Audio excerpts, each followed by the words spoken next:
Hello everyone. For today's video I'm going to show you something I've been experimenting with the past couple days, and that's painting with Sharpies and Bic Market markers. Now you're going to need a picture that you want to color, as well as a little container of alcohol, and you are also going to need a thin paintbrush to get into any really small intricate areas. And you're going to need something plastic. You can use a plastic palette, or I'm just using the top of a container. And then you're going to need your markers, Bic Market and Sharpies. And then you're just going to take your marker and color on that piece of plastic there, whether you're using a palette or a container top like I am here.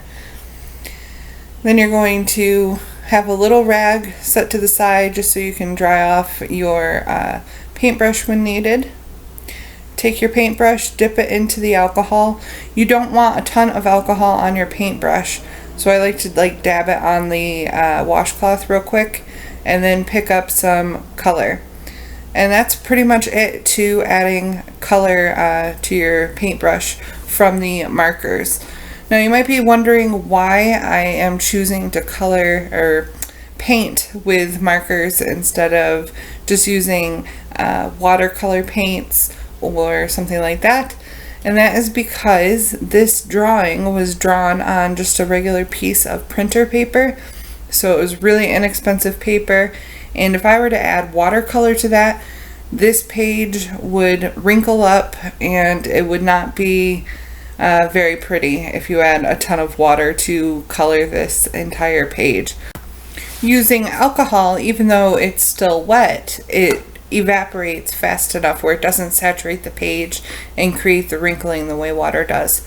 Also, by using alcohol based markers along with alcohol and my paintbrush, I'm able to get these really pretty muted colors, and they kind of blend out pretty well. If you look at them, they start off really dark for watercolor, I would say. It's not super dark like a marker, but it starts off darker and goes lighter the more you use the color.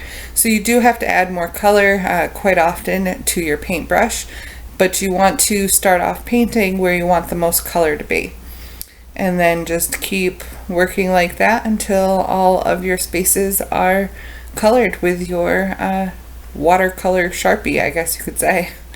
I really like the way this looks. I like the application of it. It was fun.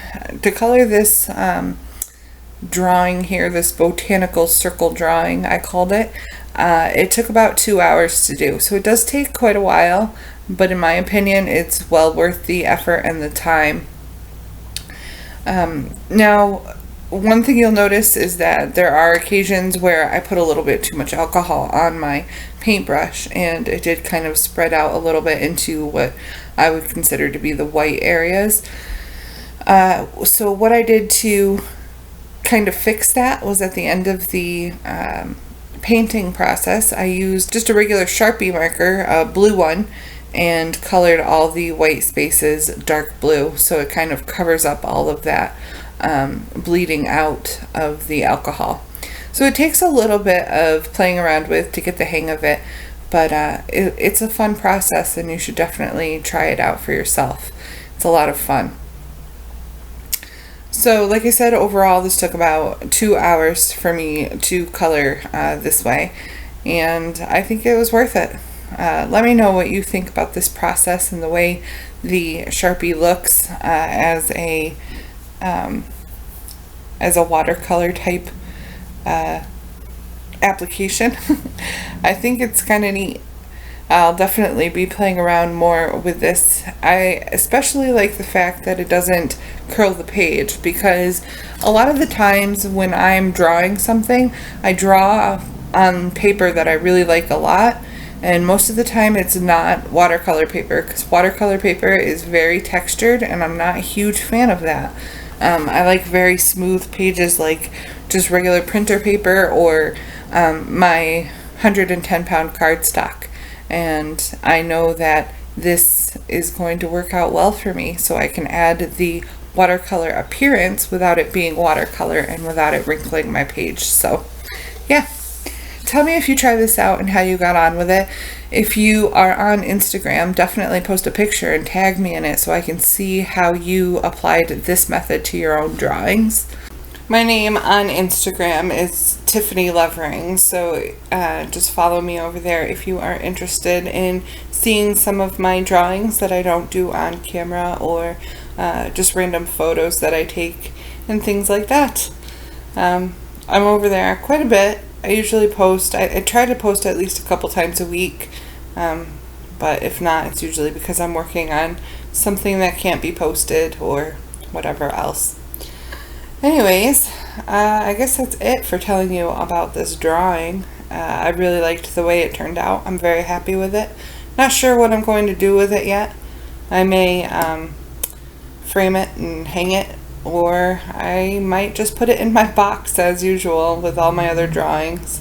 One of these days I'm going to have to pull out all of my finished artwork just to show you how much of it there is.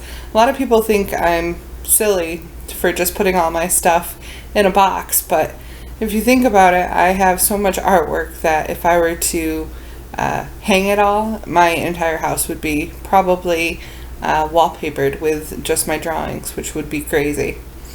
Plus, a lot of the times I'm not always this is a big reason why I'm not into sketchbooks. I'm usually not very happy with the end result of my drawings, so I like to kind of put them away, because like I guess the old saying is out of sight, out of mind, so I can really start fresh and not think about the mistakes I've made in past drawings.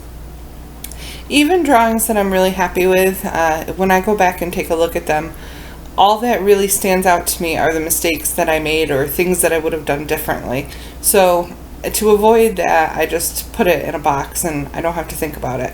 So, but this one I'm really happy with, and I may hang it for a little while, just until it starts bothering me that certain things didn't turn out exactly the way I wanted. And right now I'm not completely aware of where the mistakes I made are. Maybe some of the bleeding around the edges or something might bother me, but for right now it doesn't bother me, so maybe I'll hang it until it starts becoming all I see in the painting are the mistakes.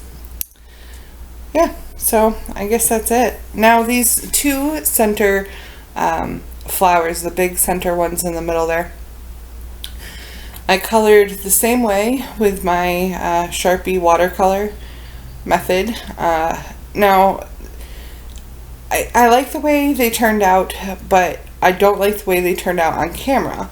On camera, it looks like there was quite a bit of color added to just the upper left portion of that purple flower here that I'm coloring now.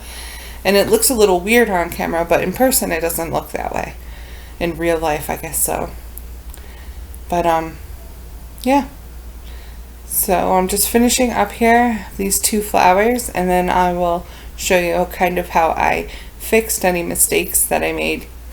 There, you can kind of see there on that top left portion of that purple flower, it looks like there's a lot more color saturated in that area, but there really isn't. I'm not sure why it did that on camera, but anyways, I'm just adding any color where I see anything, and now I am adding my blue Sharpie to the background here. And I didn't record all of this because I figure after a minute or so you kind of got the point as to what I'm doing. And I didn't switch colors or anything. Everything is just using this blue marker. So I'm just doing a little bit on camera, and then I went off camera and watched some TV as I was coloring this in. And so here is the final look of the drawing. I hope you enjoyed today's video. If you did, give it a thumbs up. Subscribe if you're not already. Leave a comment down below, and I will see you again soon.